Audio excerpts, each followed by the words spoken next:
massively heated up my keys in my pocket, nearly cooked my love plums.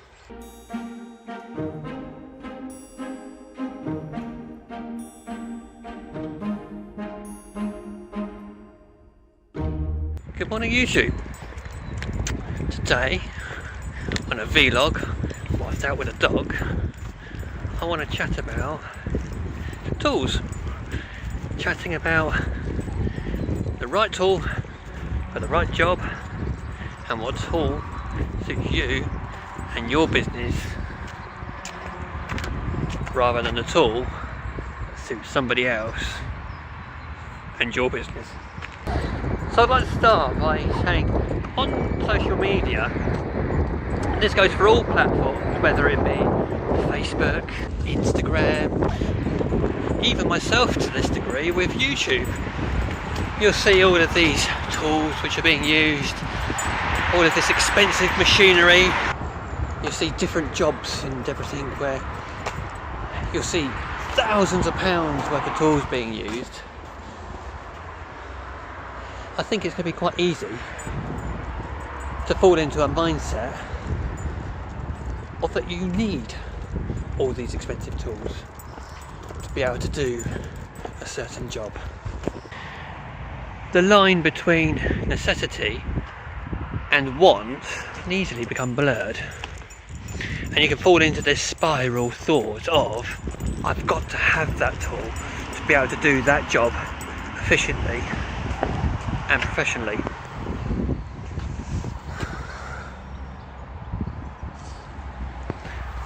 And that's what I think to that statement. Let me deal with the dog egg. Now, I've kept a close eye, because this is a subject I've wanted to talk about for a while. I've kept a close eye on social media. I've looked at various groups, and this is directly, I guess, targeted at Facebook, purely because there is such a vast array of different people who are at different stages of their professional careers. You've also got the influx of influence from different manufacturers, different suppliers, and so on and so forth. So it's a good platform to actually have a little look at. Now, like most things in life, I'm probably guilty of slightly overanalyzing a situation sometimes, maybe overthinking things, but I like to think that by doing that, it gives me an informed decision and choice into what I think I need to what I think I want. It's one of the problems that I always had. It's one of the issues that I had when I first started business, and it's something that I wasted some very good money on. I made some very bad choices. Let me start with a little story about one of those bad choices. A choice about a tool which I got burnt on, quite literally. Let's go for a little walk down into the woods. A little bit quieter down in there. Come on, Frank, this way. So, let's jump back quite a few years. I was doing well. I was making a fair bit of money, and jobs were coming in quite well, thick and fast, lots of recommendations. And I had this hedge to cut.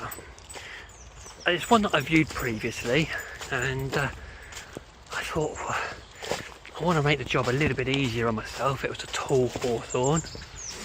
I only had small little step up sort of platform ladder at the time, and I thought, I'll make the life a little bit easier. I quite fancy a long reach hedge cutter. Me being as frugal as I am, I thought I'd go for one of these multi-tools, but a economy version. And I wasn't really into brands and manufacturers and all that sort of thing at that time. I kind of really didn't pay much attention to, well, I thought an engine was an engine.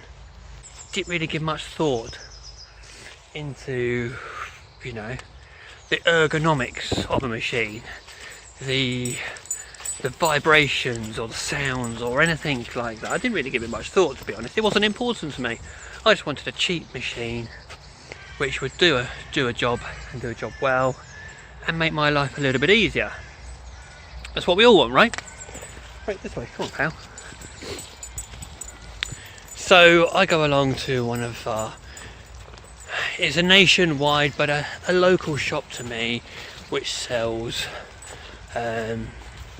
screws and fixings amongst other machinery and tools, etc. I buy this machine called Titan. Ooh. It comes with, I think it's about 150 odd quid.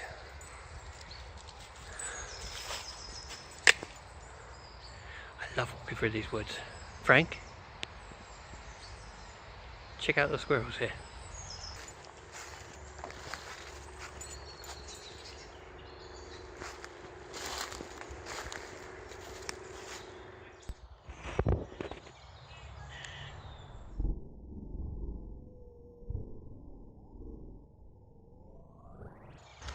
Absolutely beautiful.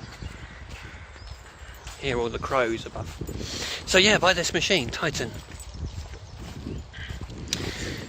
Comes with a engine unit. It comes with the 1 meter extension pole, the chainsaw attachment, the actual hedge cutter as well, and a strimmer.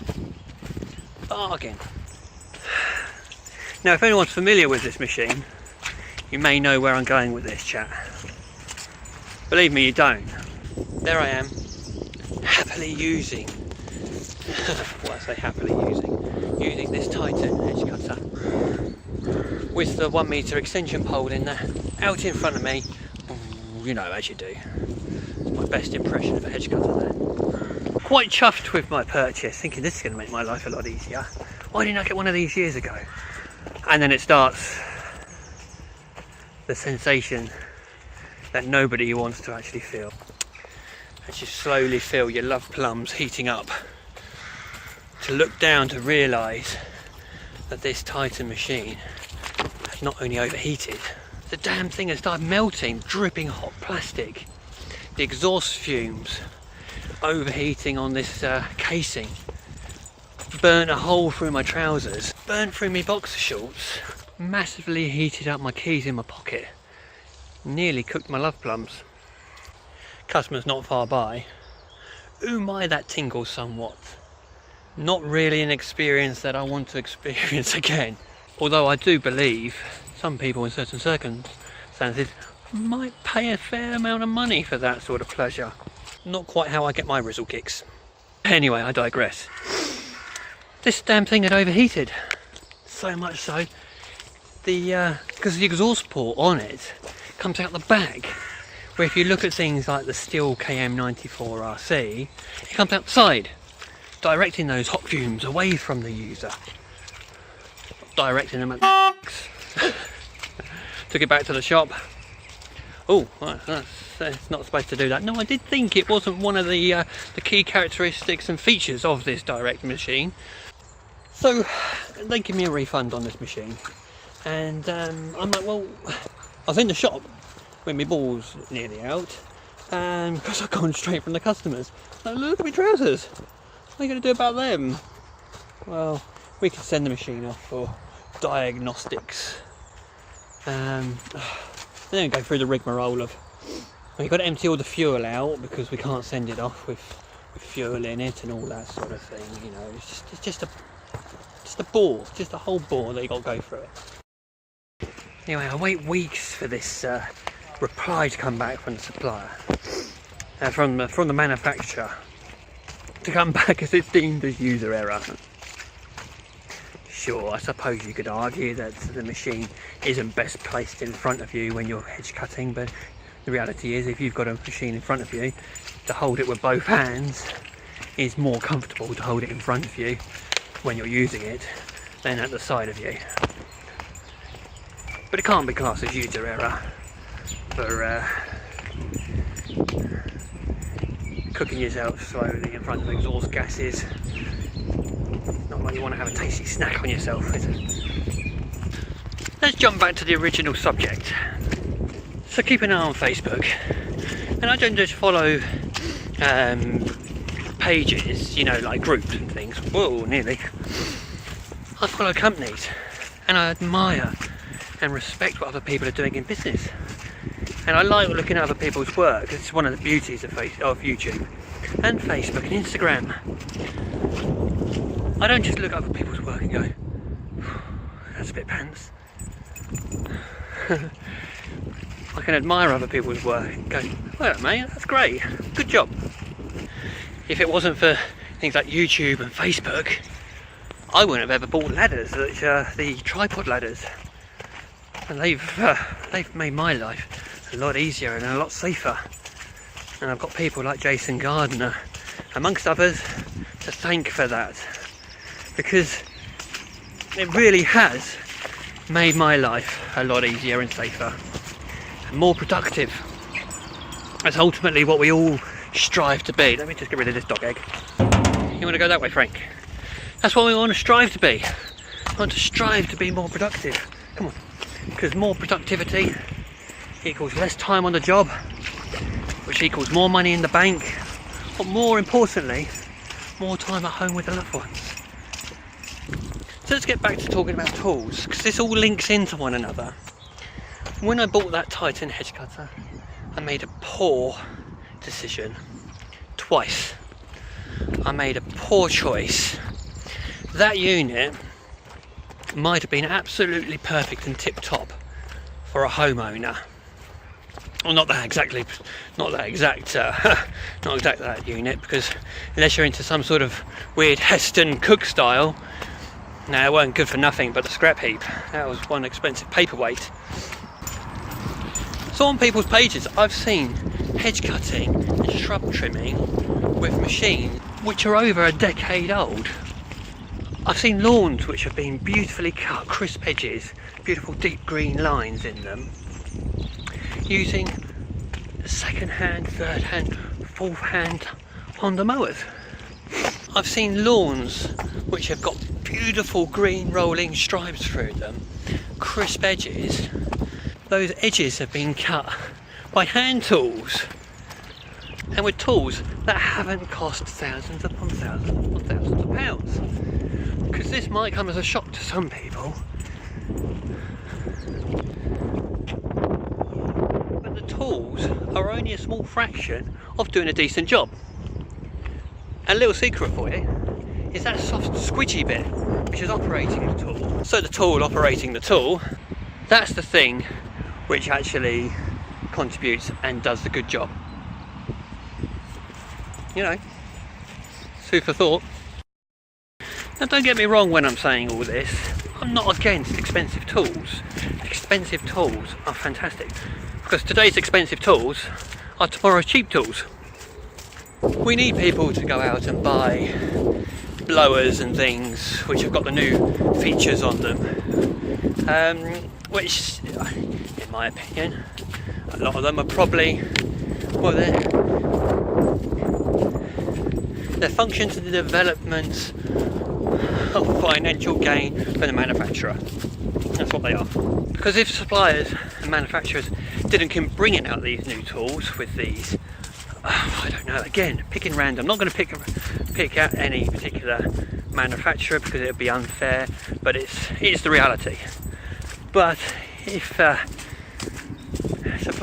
manufacturers didn't keep bringing out something with a auto choke or a better blade brake system, or I don't know, auto prime or whatever, if they didn't bring out these sort of things, then they haven't got any money coming into their business. We must all understand that manufacturers produce new tools to keep revenue coming in. They can't rely on parts alone. It's not sustainable. I personally think something's really important to remember when you're making a purchase of a new tool, and that's to make an informed decision, which is your choice. Choose something which is suitable for your personal needs, and don't let somebody else's brand snobbery cloud your judgment. Make your own informed decision. Do your research. Actually analyse how often you're going to be using that bit of machinery. An old boy once told me, any amount of money you spend on a tool, it should make you 3 times that money within the amount of time it costs you to make the money you're spending on it. I think that's quite good advice. It's something to think about, something to bear in mind. So let's have a little look. Pardon me. If your business is solely surrounding mowing, like lawn mowing, domestic lawns, small domestic lawns, small to medium sized domestic lawns, doesn't matter. You might want 2 different lawnmowers. Absolutely nothing wrong with that. And it'll probably be best for you to go out and purchase the best thing which is suited for your needs. Something second hand in those circumstances probably isn't going to be the best choice for you. You'll want to go out and you'll want to spend however much on a machine which is suitable for your needs. An example, if you're doing a lot of hedge cutting's your main course of work, you'll want some really good machinery for that. It goes the same, you know, tree guys, you know, very good chippers and chainsaws, etc. I don't do a lot of tree work. I do very little tree work, if I'm honest, and most of it's when it's on the ground anyway. So I have a little Husqvarna 135 and I've got a 260 steel chainsaw, and they're budget saws, and they are domestic saws. To be honest, they're domestic saws. But the chain spins, the chain cuts, because it's maintained, sharpened, and it does the job.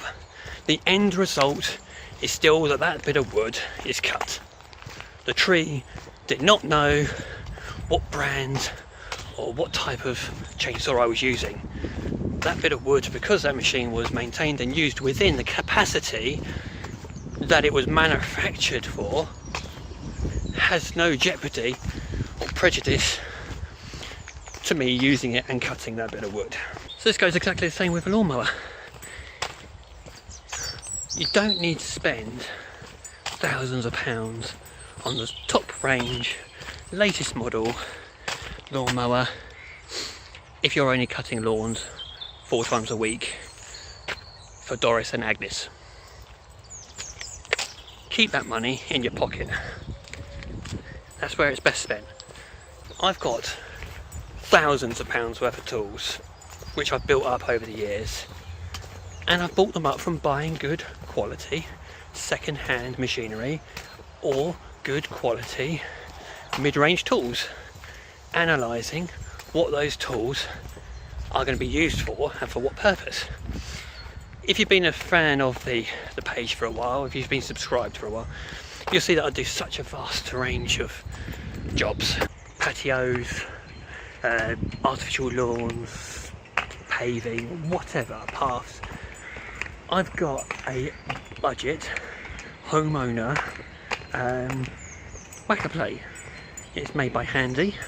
It's got a cheap Lonkin or Lonson or whatever. Let's go back down into the woods. Engine. Never had a single problem with it, apart from I broke a bit of plastic, but that was where I overloaded the van and hit it with the cement mixer.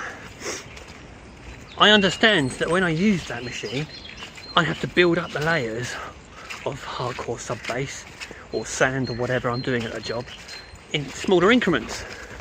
I'm using it within its manufactured capacity. The job might take a little bit longer, but you know, I'm using it within its capacity and it's getting the job done. You can't buy a domestic mower and expect it to go through thick wet grass. And this goes back round to this DeWalt little hedge cutter that I bought.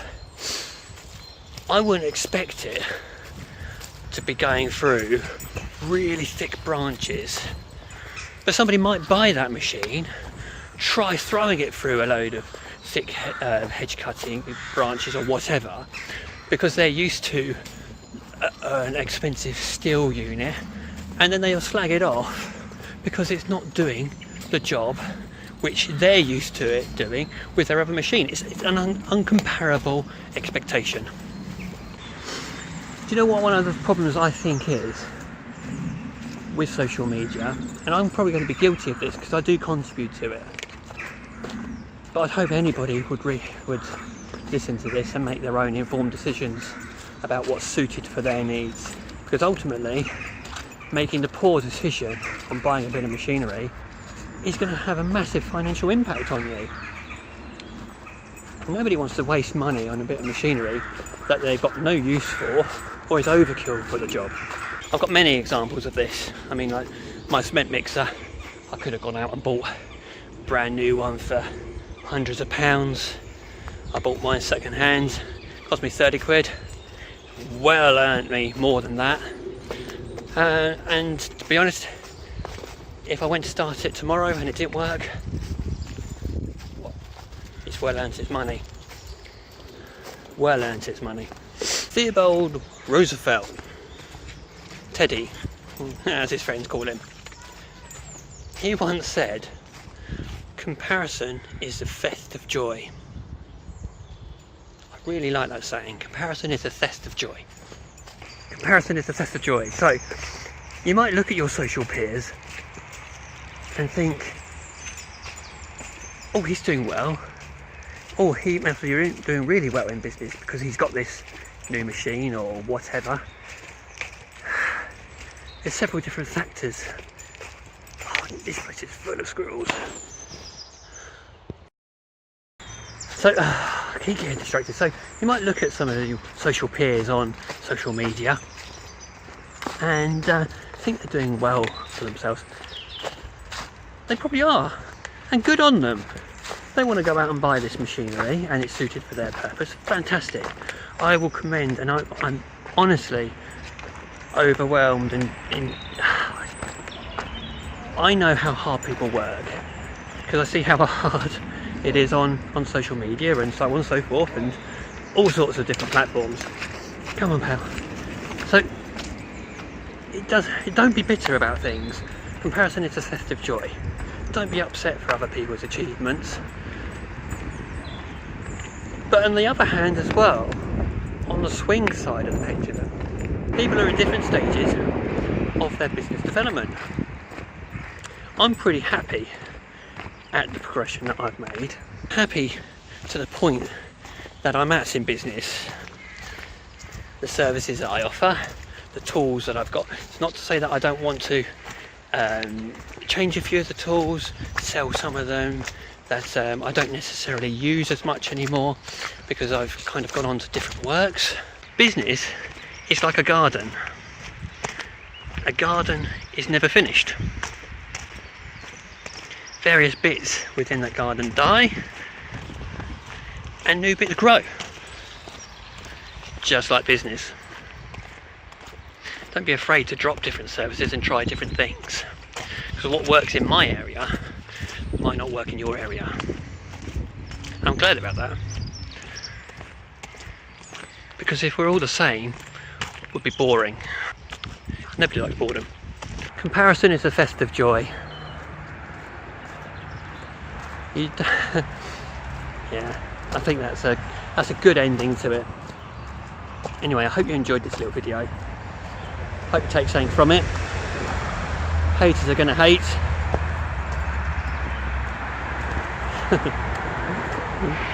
But that's another video for another day. Thank you very much. I'm live on YouTube. You might look at your social peers and think, oh, squirrel. No, you won't look at your social peers and think, oh, squirrel. I do. And they've been cut with a hate. Doubt it's been cut. Quick. Everyone is at different stages. Christ, that dog made me jump. Everyone is at different. How many times am I going to say it? People are in different stages. Hedge cutters, which are decades old. Decade year old? Is that even a terminology? Today it is. I've seen. Let's start that again.